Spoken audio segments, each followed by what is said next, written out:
Alae! Alae! Alae! Alae! Alae! Alae!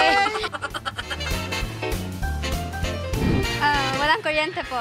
Human can live po pagka po may water instead po ng kuryente. Wow! Kailangan talaga ng tao ang tubig kasi mahirap yung pag natuyuan ka ng wala kang maiinom. Kasi po, ang tubig po ay pang araw-araw pong gamit po sa pamilya, sa bahay. Nice. Walang kuryente po. Bakit po? Parang mas need po yung tubig. Mahirap po pag di nakakaligo. Walang kuryente po.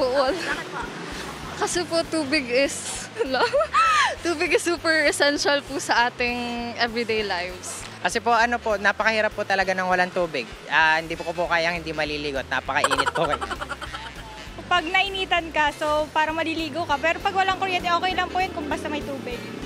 Ang kuryente, natitiis ang tubig, hindi. Lahat dapat ay meron. Dahil pag wala ilaw, wala tubig, walang gana ang palengke. Walang kita. Nice. Lahat. Okay. Ang kuryente po.